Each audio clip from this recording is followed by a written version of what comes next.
우리가 지난 시간에 표적을 여러 가지를 살펴봤는데, 오늘 살펴볼 표적은 38년 된 그 병자를 베데스다 연못가에서 고치시는 주님의 그 사역을 살펴볼 것입니다. 우리가 그 전에 가나에서 물을 포도주로 바꾸시는 표적을 살펴봤고, 지난 시간에는 왕의 신하의 아들을 살리시는 표적을 살펴봤습니다. 그리고 오늘은 38년 된 병자를 고치시는 그런 사역을 살펴볼 것입니다. 요한복음에는 7가지의 표적이 있습니다. 완전수. 주님은 정말 많은 기적을 행하셨지만 요한복음은 그 중에서 예수님의 십자가의 표적을 나타내는 의미 있는 7가지를 추려서 7가지 사역만을 기록하고 있습니다. 그런데 이 7가지 사역이 이렇게 대꾸가 되고 있어요. 이 성경의 기법인데 이 카이즘 구조라고 합니다. 카이즘 구조. 네, 여기 나오죠. 카이즘 구조인데 이것은 대꾸입니다. 그러니까 서로 대꾸 형식을 이루면서 기록을 해 나가는 거예요.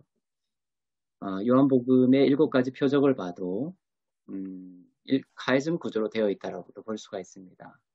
그러니까 제일 처음에 물을 포도주로 바꾸시는 표적이 어떤 것과 유사한 가치를 가지면서 대꾸를 이루냐면 마지막에 십자가와 그 부활의 표적, 이것과 대꾸를 이루고, 그 다음에 왕의 신하의 아들을 살리시는 이 표적, 왕의 신하의 아들을 살리는 것이 죽은 나사로를 살리시는 표적하고 대꾸를 이루고 있고, 38년 된 병자를 고치시는 이 사역, 이것은 날 때부터 보지 못하는 자를 고치시는 이 표적과 대꾸 관계, 카이즘 구조를 이루고 있습니다. 이 카이즘 구조의 특징은 뭐냐면은 이렇게 대꾸를 이루다가 제일 가운데로 수렴되죠. 가운데로 수렴되는 이 부분이 상당히 중요한 의미를 가지고 있습니다. 어떤 궁극적인 메시지를 나타낼 때 이 카이즘 구조를 쓰고 그 카이즘 구조의 그 수렴되는 중간 부분의 이 메시지가 그런 카이즘 구조를 통하여 전하려고 하는 메시지의 어떤 궁극적인 핵심 메시지가 되는 경우가 많습니다. 표적도 이렇게 7가지 표적이 카이즘 구조라고 봤을 때 맨 중앙에 있는 표적이 뭐냐? 오병이어의 기적이죠. 오병이어의 이 기적, 이것은 하나님의 나라를 상징합니다.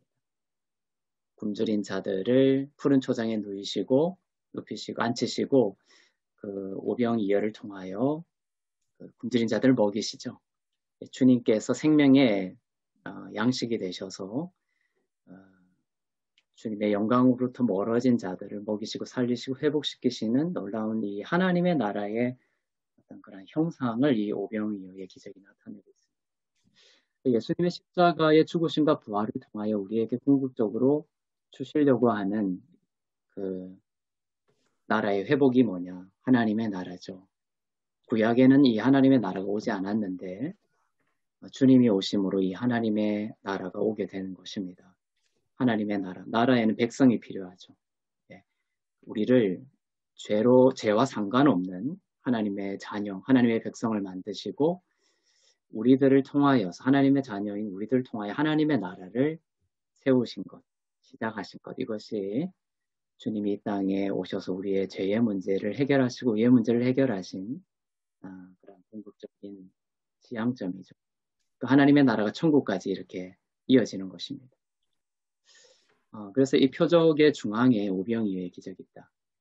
나중에도 살펴보겠지만 이 오병이어의 사건이 그냥 하나로 이렇게 쭉 이어지는데 그 중앙에 어떤 다른 표적 하나가 끼어들어 있어요. 그 무리를 걸으시는 사건이 있죠. 네, 무리를 걸으시는 사건. 예수님이 무리를 걸으셔서 제자들에게 다가오시는 그 사건이 오병이어 기적에 끼어 있습니다.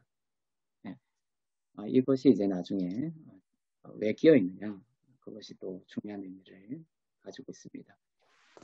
그럼 나중에 살펴보도록 할게요. 네, 이러한 그 카이즘 구조 속에서 오늘 살펴볼 표적은 38년 된 병자를 고치는 그 사역이 어, 이 위치에 놓여 있고 오늘 이 부분에 대해서 살펴보도록 하겠습니다. 네, 여러 가지가 있지만 읽어보시면 될 것 같고 오늘 저번처럼 이 본문을 쭉 나가면서 한번 살펴보도록 하겠습니다. 네, 요한복음 5장 1절부터 살펴보면은 그 후에 이렇게 시작하고 있죠.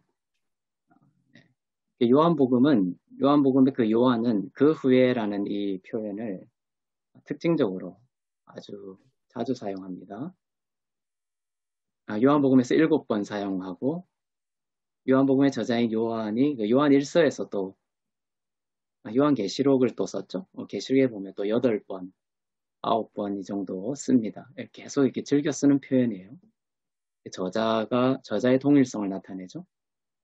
그 후에 또 이제 그 요한복음은 창세기의 어떤 구조를 따라서 창세기에 보면 첫날 있고 그다음에 둘째 날 있고 있는데 요한이 이제 그 후에 이렇게 해서 어떤 창세기의 그 7날의 그 순서를 따라서 이렇게 기술해 나가는 그런 의식 구조 하에서 요한복음을 써 나가기 때문에 그럴 수도 있겠다 이런 생각도 듭니다. 그 후에라는 표현들을 많이 씁니다. 네. 그 저자의 특징이 있죠. 마가복음 같은 데 보면 유투스라고 해서 곧, 영어로는 immediately, 곧이라는 단어가 아주 제일 많이 등장합니다. 마가복음은 종으로 오신 예수님에 대한 기록이기 때문에 종은 뭡니까? 주인이 시키고 명령하면 곧장 그 일을 해야 되죠. 그래서 우리의 주님이 오신 것은 섬김을 받으려 함이 아니라 오히려 섬기려 하고 그런 섬김의 왕으로 이 땅에 오신 주님을 나타내는 것이 마가복음입니다. 그래서 마가복음은 곧이라는 것이 곧 나왔다. 곧 육지에 도착했다. 곧 눈을 떴다. 곧 잎이 말랐다. 이런 식으로 곧이 계속해서 등장합니다. 주님의 말씀은 능력이 없는 것이 아니라 주님의 선포되시는 말씀은 즉시 능력이 있다는 것이에요. 그래서 이 마가복음에 나와 있는 이 곧이라는 유토스라는 이 문장과 다른 복음서에 나와 있는 그러니까 곧이 아니라 어떤 시차를 두고 일어나는 기적 이런 것들이 모순되지 않다라는 것이에요. 그것을 잘 이해해야 합니다. 우리도 주님의 말씀 분명히 능력이 있어서 우리가 기도하고 선포할 때 당장 그 이적과 기사와 치유가 일어날 때도 있죠. 하지만 또 당장이 아니라 시간이 흐른 뒤에 우리가 치유를 맛볼 때도 있습니다.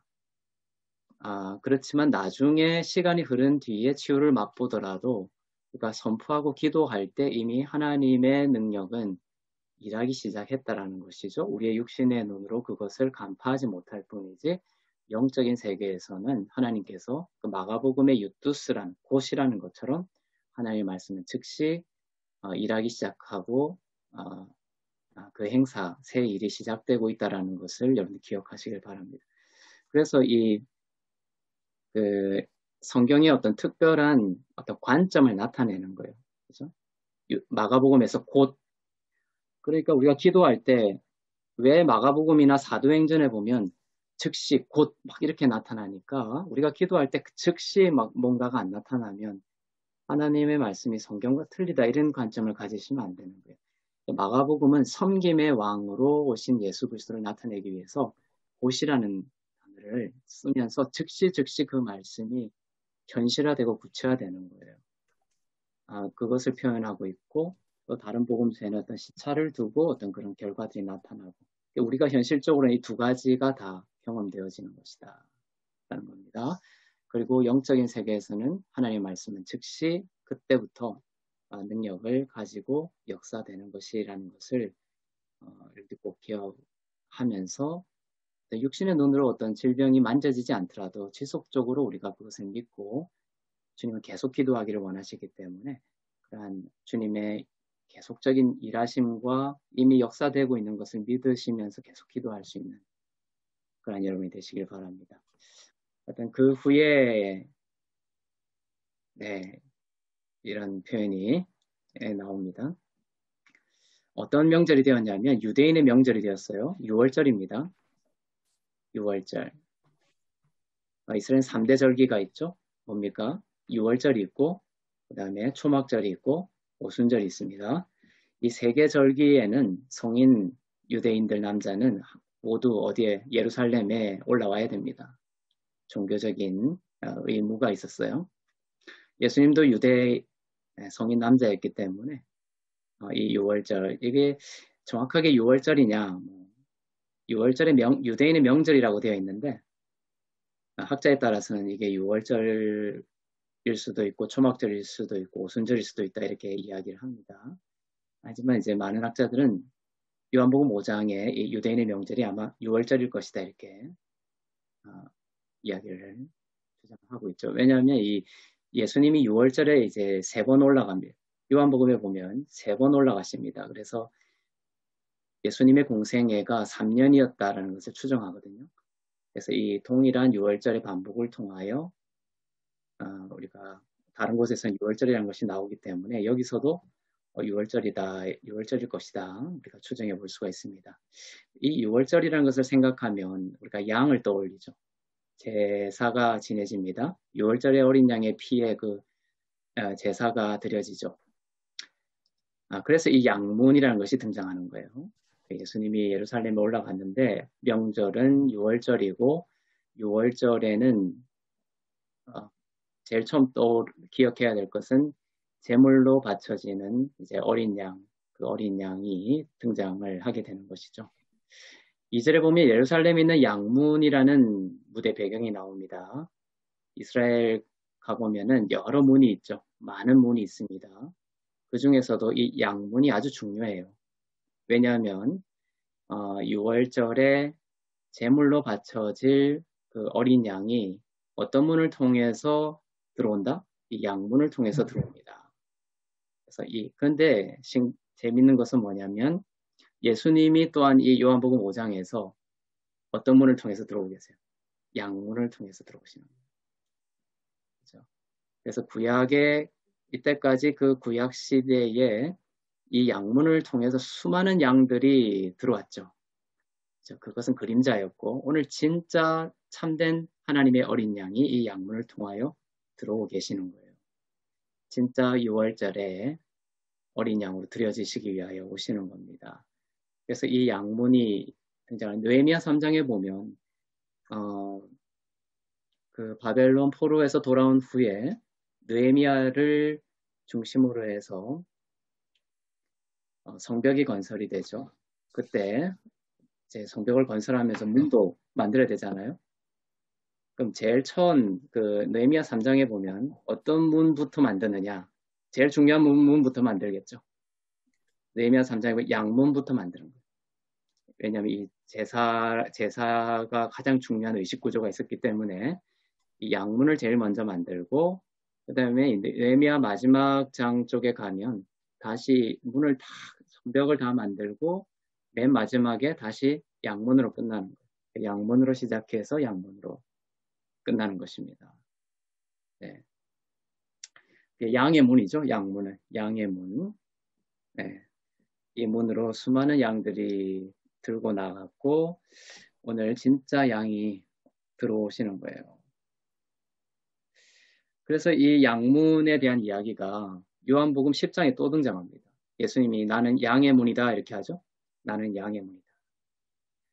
그리고 양의 문이라고 하시면서 뭘 얘기하냐면은 내가 양의 문이기 때문에 나를 통해서 들고 나가는 자만 꼴을 먹을 것이다 이렇게 돼 있죠. 8절에 보면 나보다 먼저 온 자는 다 절도요 강도니 양들이 듣지 아니하였느니라. 내가 양의 문이니 누구든지 나로 말미암아 들어가면 구원을 받고 또는 들어가며 나오며 꼴을 먹으리라. 그렇죠? 그러니까 내가 진짜 양의 문이다. 그리고 나를 통해서 들어가는 자만 구원을 얻고 꼴을 먹을 것이다. 이렇게 말씀을 하고 있습니다. 네. 그래서 예수님은 두 가지 모순되는 것 같지만 예수님이 양이기도 하시고 또 양의 문이기도 하시죠. 네. 이것이 여러분의 거침이 되지 않기를 바랍니다. 예수님은 양의 문이시기도 하고 또 양이기도 하세요. 네. 그래서 이 우리는 양의 문을 통해서 들어갈 때만 구원을 얻을 수가 있다. 문을 통해. 네. 지금 이 요한복음 5장의 구조를 보면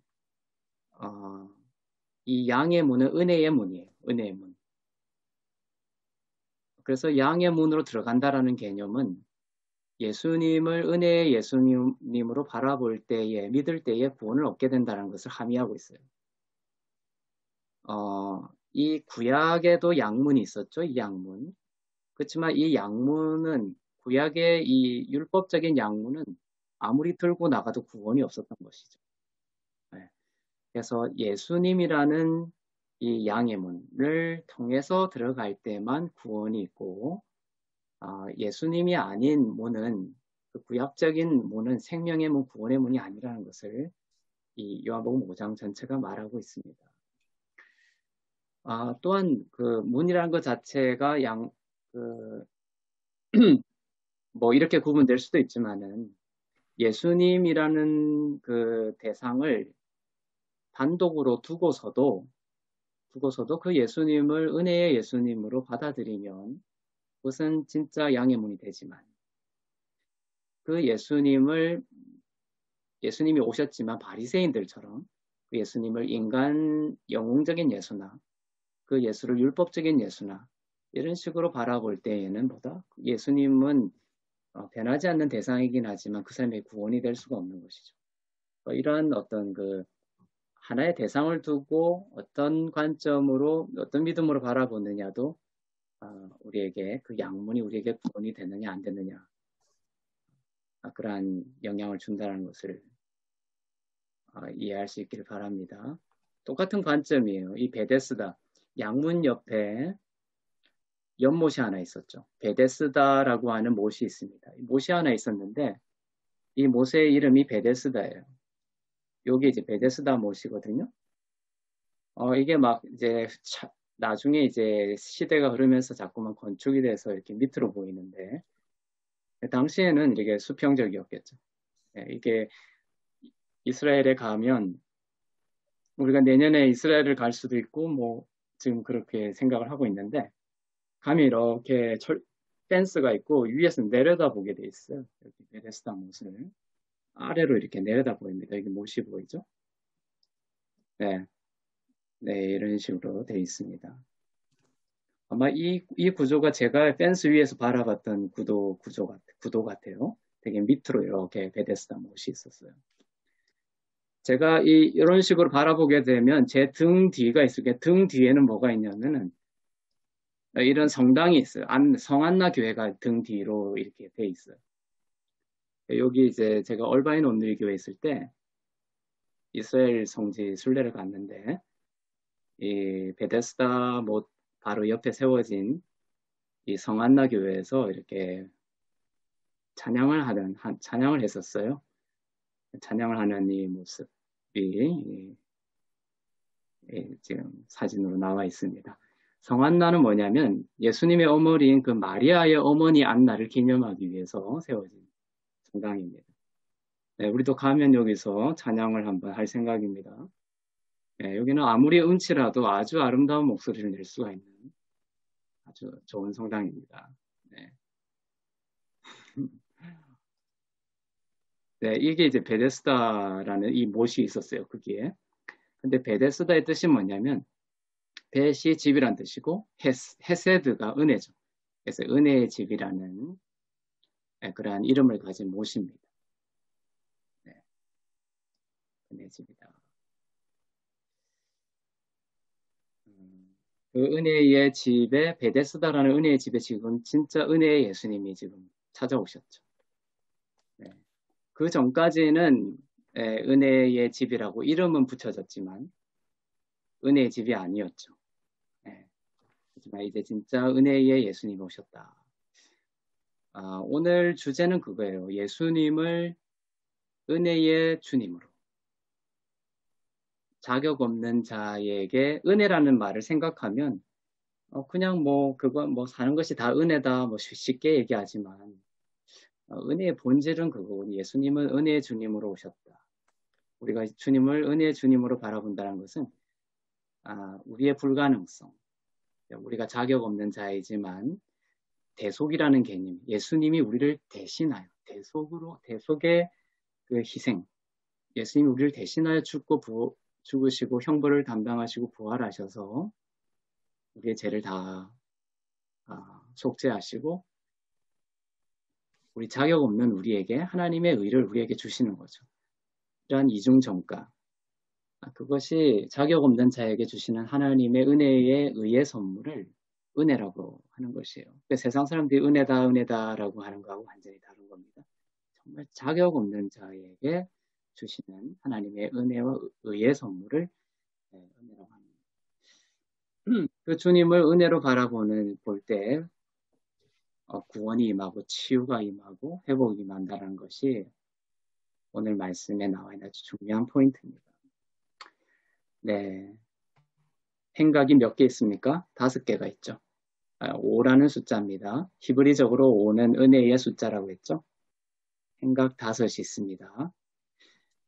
5라는 것이 등장하면 유대인들, 구약의 유대인들은 모세오경을 생각하는 거예요.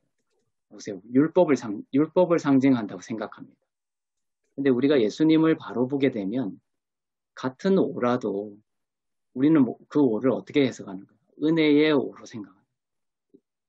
근데 주님을 어떤 신약적인 관점에서 5를 바라보지 못하면 그 5는 율법의 5가 되는 거예요. 그래서 이 예수님 5라는 것을 율법 모세오경으로 바라보고 껍질로서의 모세오경으로 바라보고 어떤 율법으로 바라보게 되고 그렇게 되면 이 베데스다가 참된 은혜의 집이 안 되는 거예요. 사람을 살리지 못하는 거예요. 정죄하고 심판할 뿐이고 죽이는 것이지 살리지는 못하는 거예요. 그러니까 이 베데스다 연못가에 이런 거대한 절개가 6월절엔 절개가 되었음에도 불구하고 수많은 병자, 죽어가는 사람들이 이 베데스다 연못가에 다 지금 누워 있는 거예요. 이것이 아주 처참한, 그러니까 이 밖은 되게 밝죠. 6월절이라서 얼마나 지금 성대하게 잔치가 벌어지고 축제를 벌이고 나팔이 부러지고 잔치를 준비하고 있습니까? 그런데 이 지금 2절부터 펼쳐지는 이 배경은 그 양문 곁에 이제 세상에서 아무런 소망이 없는, 밀려날 대로 밀려난 아무런 어떤 기회가 없는 죽어가는 자들이 이제 장면 속에 등장하고 이것이 이제 밝음과 어둠처럼 대비가 되고 있죠, 그죠?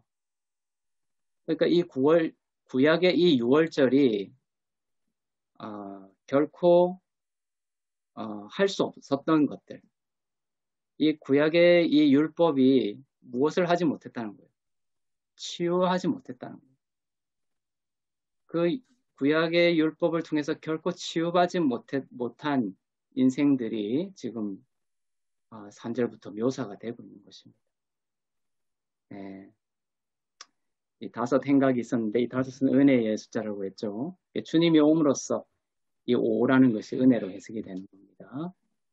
그래서 다윗도 5개의 돌을 가지고 있었고 여러 형제 가운데에서 특별히 베냐민에게, 교회를 상징하는 베냐민에게 5배의 식탁을 차려주고, 그죠? 이러한 그 5라는 숫자들이 계속해서 은혜의 어떤 그 의미로서 신학적인 의미로 등장하고 있습니다. 3절에 보면 그 안에 이 행각에 많은 병자들이 있습니다. 병자들이 있었어요. 네. 근데 이 병자를 서술하고 있는 거예요. 병자가 어떤 병자가 있었느냐? 첫째는 맹인, 둘째는 다리 저는 사람, 셋째는 혈기 마른 사람입니다. 네, 이 순서가 바뀌지 않습니다. 순서가 중요해요. 병자인데 어떤 병자냐면 첫째는 보지 못하는 자, 둘째는 서지 못하는 자, 셋째는 이 혈기 마른 사람은 손을 못 쓰는 사람이에요. 그죠? 이게 인류가 처한 모든 사람이 예수 그리스도를 알지 못함으로 인하여 타락해서 이제 죄가 들어오고 하나님의 영광에서 멀어졌죠. 그 순서가 이런 순서를 가지고 있습니다. 맹인, 보지 못하는 것이 시작이 됩니다. 하나님을 제대로 바르게 보지 못함으로 인하여 진리 위에 서지 못하고 그러므로 인하여 하나님의 나라의 사람으로 일하지 못하는 이러한 구도를 가지고 있습니다. 그래서 이 순서가 그냥 아무렇게나 쓴 순서가 아니라는 것을 기억하세요. 첫째는 뭐다? 보지 못하는 것. 두 번째는 진리 위에 서지 못하는 것. 세 번째는 하나님의 백성으로 일하지 못하는 것. 자, 예수님이 오셔서 하나님의 말씀으로 생명으로 우리를 회복시키죠. 그 회복시키는 순서가 또한 똑같다라는 거예요. 먼저 뭘 하시는 거예요? 보게 하시는 거예요.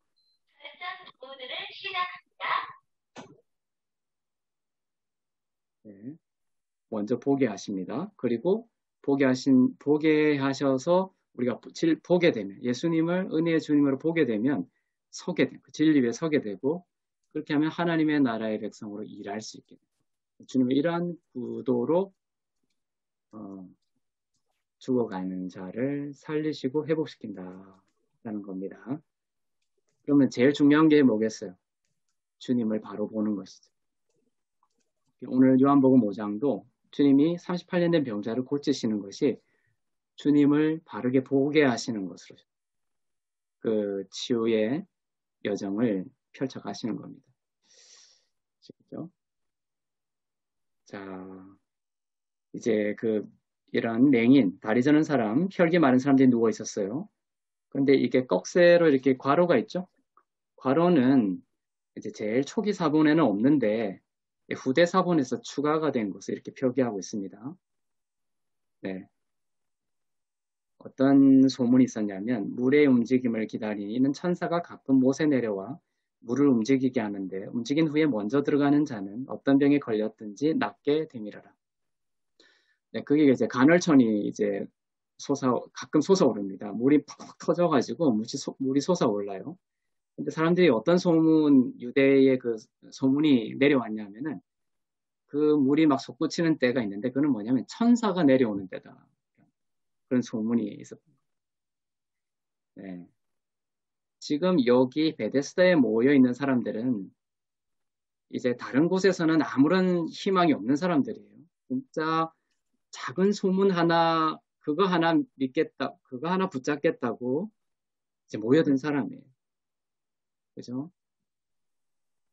우리도 정말 큰 암에 걸렸거나 불치병에 걸리면, 그죠? 누가 뭐 이런 거 잘 치유한다, 이런 소문만 들으면 뭐 지구 끝까지도 가잖아요. 그런 것처럼 정말 이제 다른 곳에서 아무 길이 없어서 여기 모인 사람들인데 어떤 소문을 듣고 모였냐면 이 못에 가끔 천사가 내려와서 물이 동하는데 그때 가장 먼저 들어가는 자는 낫는다 이런 소문이 있는 거예요. 그러니까 여기 들어온 거죠. 정말 율법의 능력이 있었다면 여기 모일 필요가 없죠. 그죠? 그 율법 아래에서 치유함을 받으면 되는 거예요. 근데 지금 율법의 유대 6월절의 절기가 펼쳐지고 있는데도 이 사람들은 그 율법으로부터 치유함을 받지 못하고 지금 이러한 헛된 소문을 부여잡고 여기에 희망을 걸고 모여 있는 겁니다. 그렇죠? 네.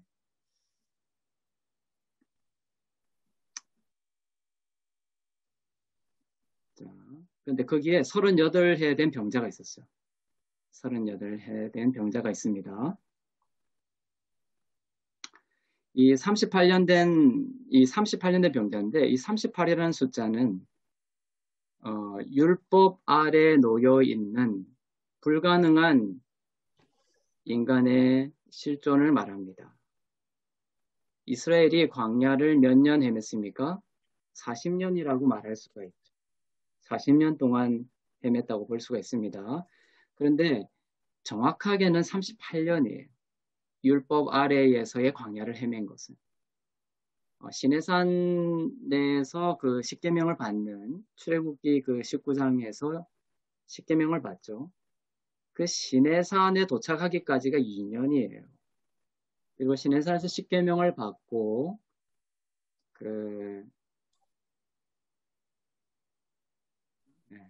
시내산에서 십계명을 받고 이게 출애굽기 40장 17절에 보면 출애굽기 40장 17절에 보면 출애굽 2년째, 출애굽하고 2년이 흐르고 첫째 달 1일 후에 1일 이후 시내산에서 출발을 해요. 아시겠죠? 그러니까 이스라엘 백성들이 시내산에서 십계명을 받고 이제 율법 시대가 펼쳐지죠. 네, 그때 2년이 지난 이후부터 이제 광야로 나가게 되는 거예요. 십계명을 받고 그때부터가 어떤 본질적인 율법 시대의 시작이라고 볼 수가 있습니다. 그래서 이스라엘 백성들이 광야를 율법 하에서 헤맸던 것은 38년이라고 볼 수가 있죠. 네, 그래서 여기서 38년 된 병자다라는 것은 율법 아래에서 광야를 헤맸던 완전히 불가능한 인간의 불가능한 실존, 아무런 소망이 없고 완전한 심판 아래 놓여 있는 모든 인간의 실존을 함의하고 있는 그러한 한 사람입니다. 지금 이것이 우리 예수님 만나기 전에 우리의 모습이에요. 38해 된 병자, 그죠? 네, 시내산의 출애굽에서 시내산에서 십계명을 받기 전까지 순은혜의 시대라고 했죠. 은혜를 상징하는 시대. 그렇지만 십계명을 받고 38년 동안은 율법 아래에 있는 때를 상징하는 시대라고 말했습니다. 그래서 이 38해 된 병자, 율법 아래에 놓여서 심판 아래에 놓여 있는 모든 그 인간의 상태를 말해주는 병자입니다.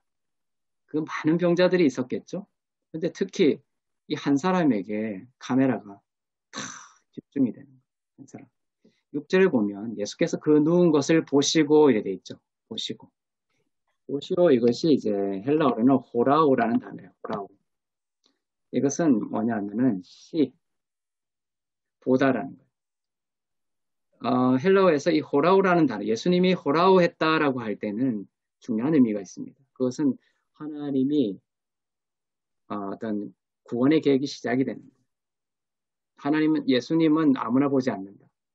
예수님도 이제 육신을 가지고 눈이 계시니까 보시겠죠.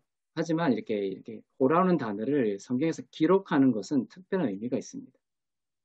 하나님이 작정한 사람이에요. 38해 된 이 병자를 주님이 구원하시기 위하여 무엇부터 시작하신다? 보시는 것부터 시작하시는 거예요.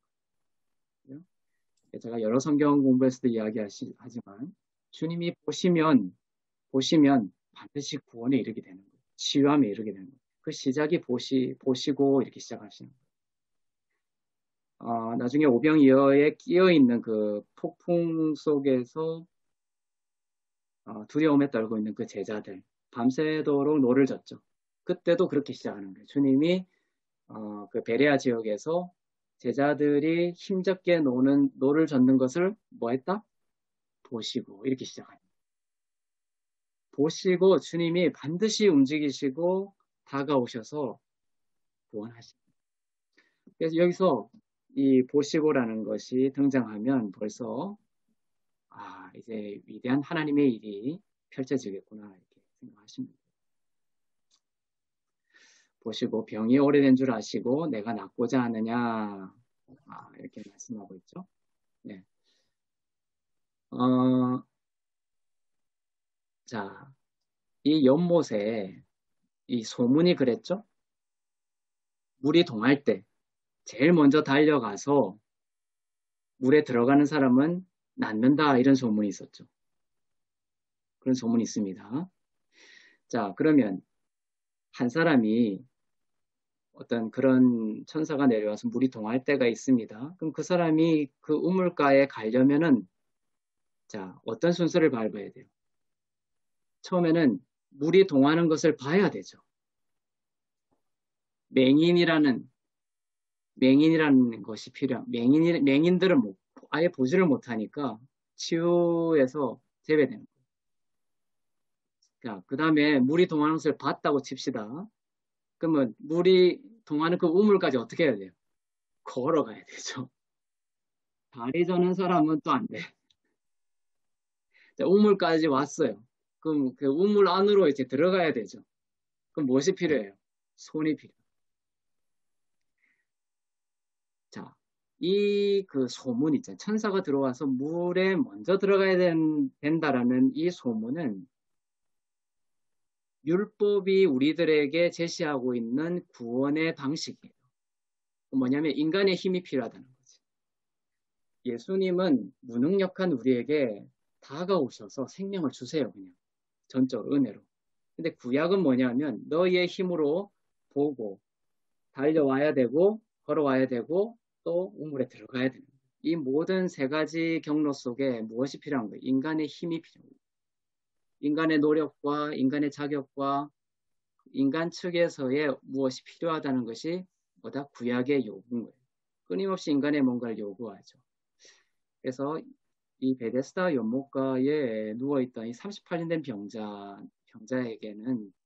병자에게 구약은 뭘 요구했냐면 계속 보고 걸어오고 안으로 들어와야 된다라는 그 인간의 행위를 요구하고 있죠. 그래야만 나올 수 있더라.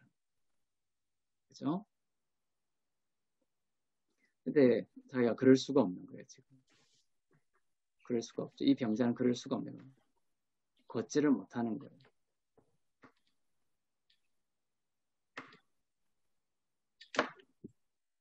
그래서 이 7절에 보면 병자가 대답하되 주여 물이 움직일 때에 나를 못에 넣어주는 사람이 없다. 이 사람이 걸을 수가 없으니까 이 사람은 치유함으로부터는 자기가 치유될 수 없는 그러한 요건 하에 자기가 놓여 있다라는 것을 인식하고 있죠. 그래서 이 사람은 자기가 그 우물에 가서 치유받을 수 있는 길은 뭐냐면 그 우물이 동할 때 누군가가 자기를 그 우물에 넣어주는 것 외에는 방법이 없다라는 것을 이야기하고 있는 거죠.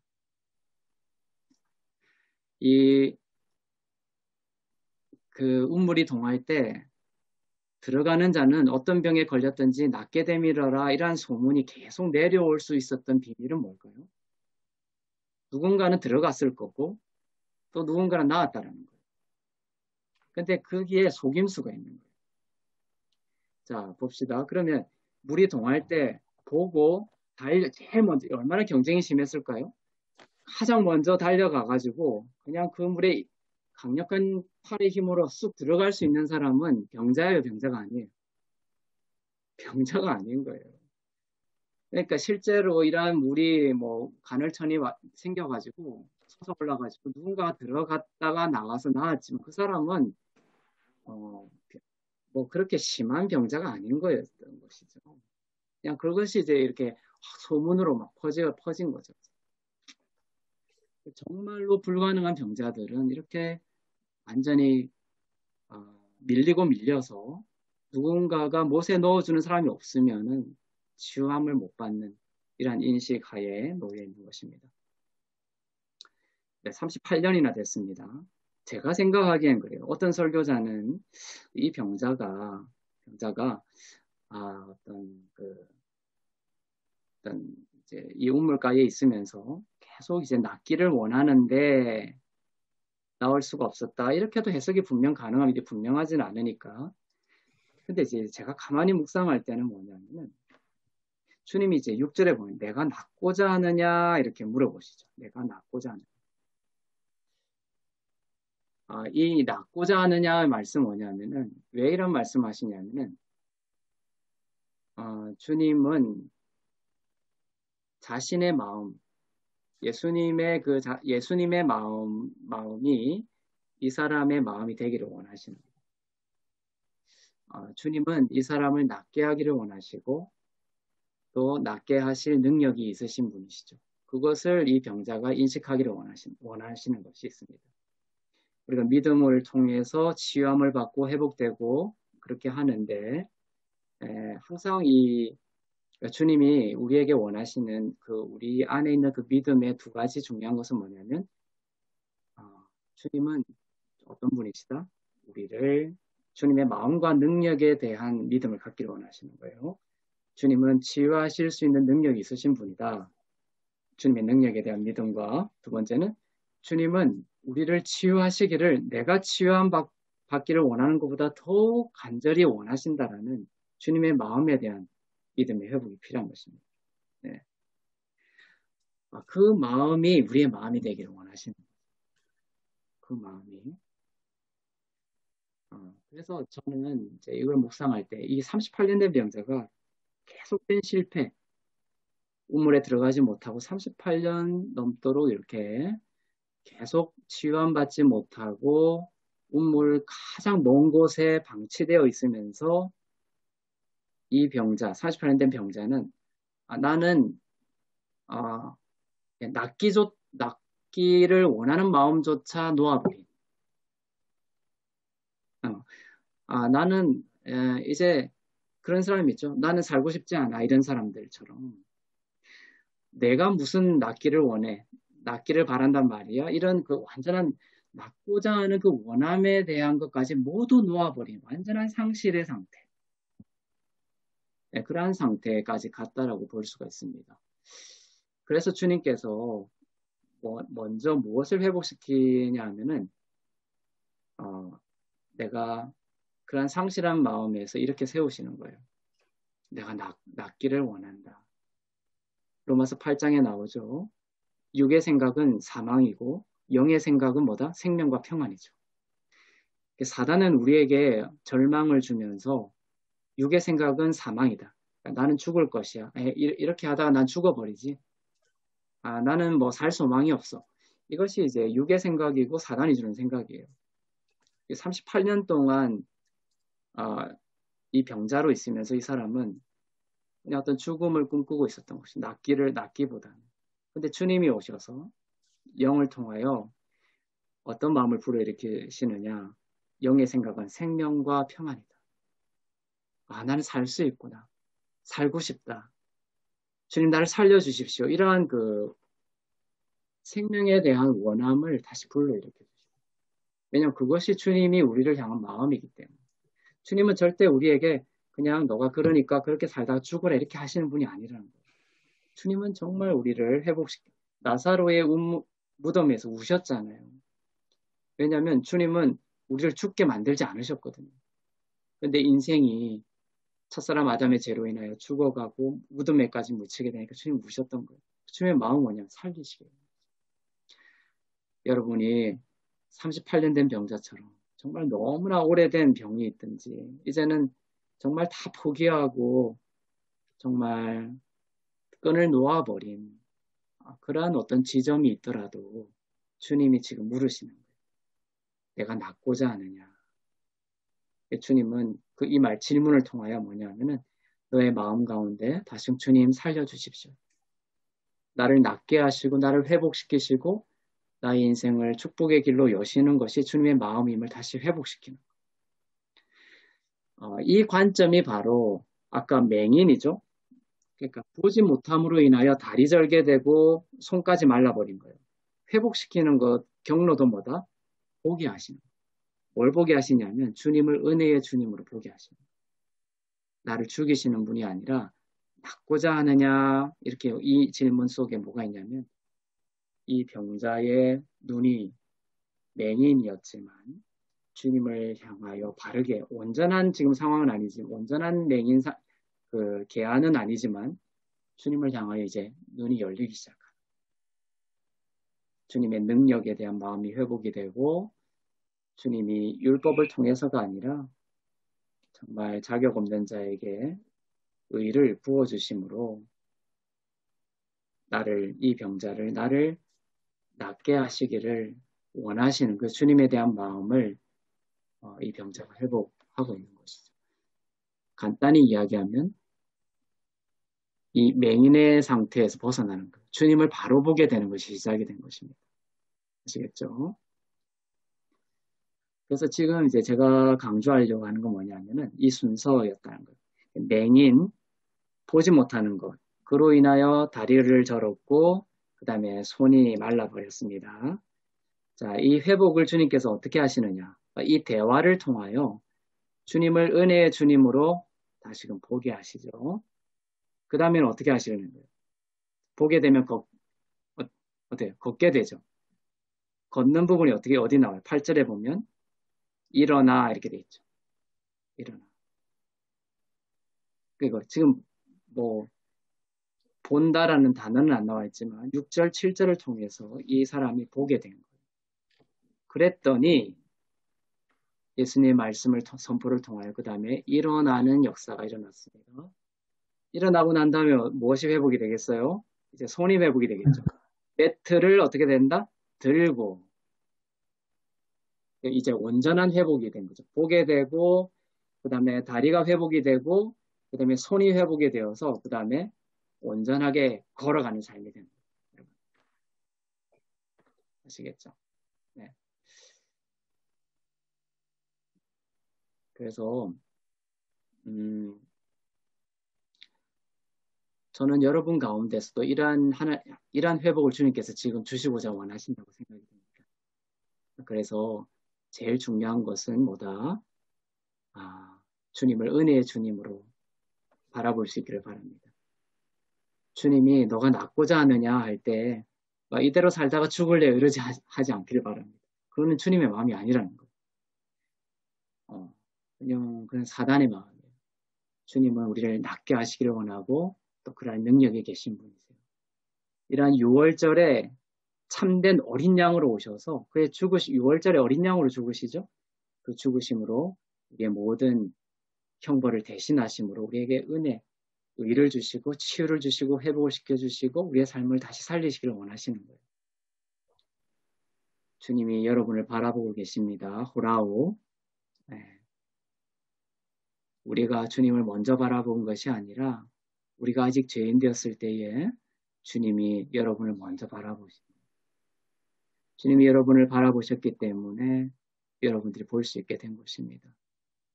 여러분의 병이 오래된 것을 아시고 모든 사정을 다 아세요.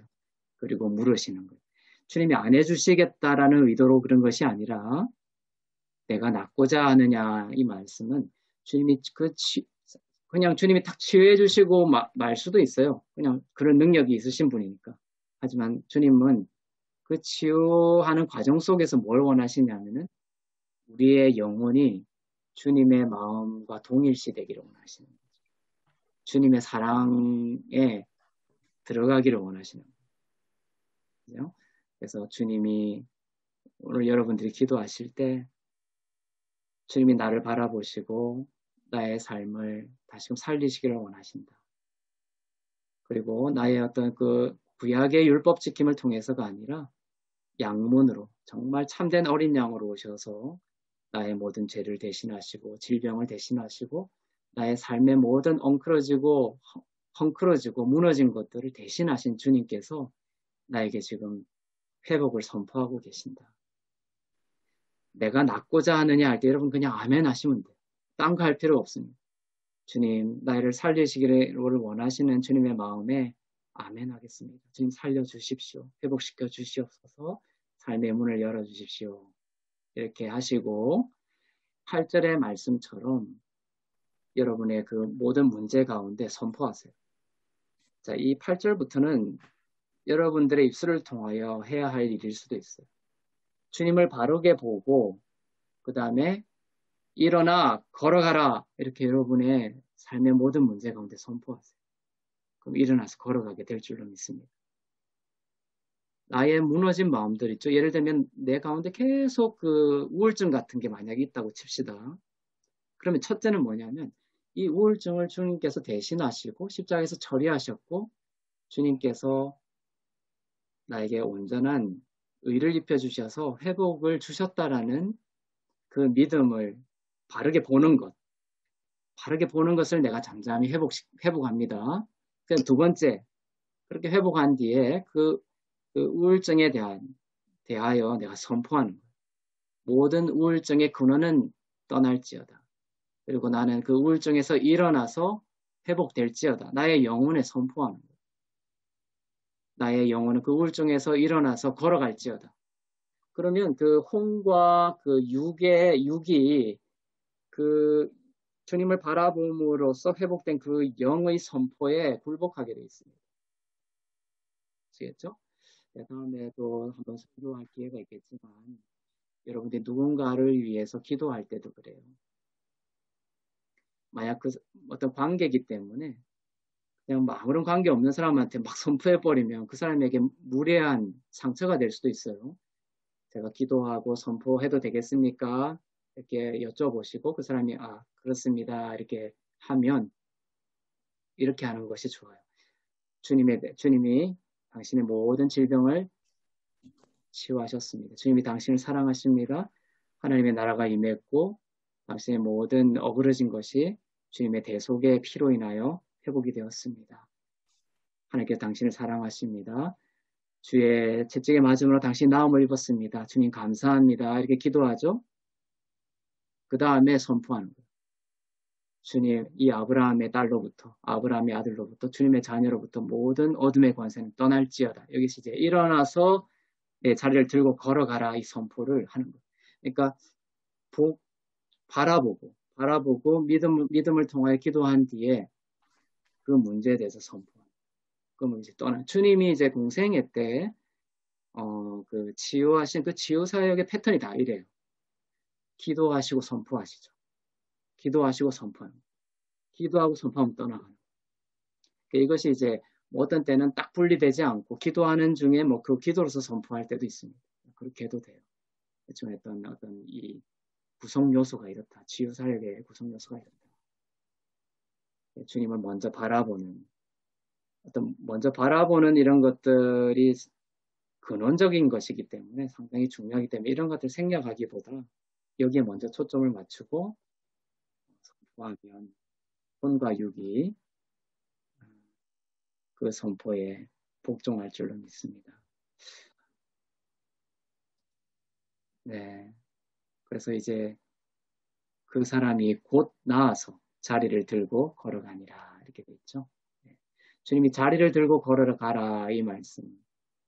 이 자리라는 것은 38년 동안 이 사람을 얽매고 있던 것들로부터의 해방을 의미하는 것일 수도 있지만 이 자리라는 것이 매트라는 단어가 나오는데 이것은 다른 경우에 안식을 뜻하는 말로도 사용이 됩니다.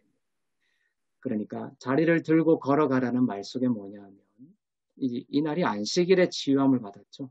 안식이라는 절기가 치유함을 준 것이 아니라 예수님이 십자가에서 다 이루셨다라는 이 진리에 내가 안식할 때 치유감 받을 수 있다는 거예요. 회복될 수 있다는 거예요. 그래서 매트를 들고 걸어가라 이 말은 이제 앞으로의 너의 삶은 어떻게 해야 된다? 안식 가운데 걸어나가는, 안식 가운데 살아나는 것이에요. 아시겠죠? 자리를 들고 걸어가라는 말은 이제 앞으로의 너의 인생은 이 안식을 기초 삼아서 안식을 영의 양식으로 삼아서 안식 위에서 살아나갈 것을 주님께서 명령하고 계신 것입니다. 네, 이처럼 네, 오늘 말씀을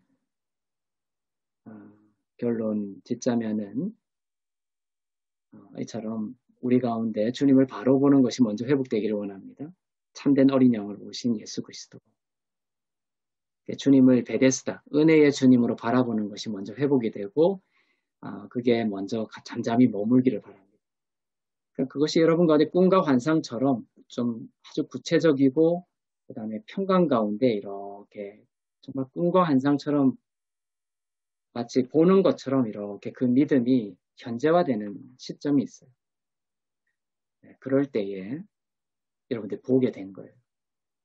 그럴 때 여러분들이 일어나 걸어가라 선포하면 그것이 여러분의 모든 어두운 또 원수의 공격을 받았던 모든 것들이 일어나서 걸어가게 되는 놀라운 역사가 일어나게 될 줄로 믿습니다. 네. 다시 한 번 더 하나님의 말씀, 예수님의 말씀이죠. 일어나 걸어가라. 네, 사람의 말과 다르게 주님의 말씀은 능력이 있습니다. 오늘 예수님의 이 말씀을 의지하여 여러분 가운데 선포합니다. 일어나서 들고 걸어가라. 네. 일어나서 들고 걸어가는 온전한 회복의 삶이 여러분 가운데 온전히 경험되어지기를 간절히 기도할게요.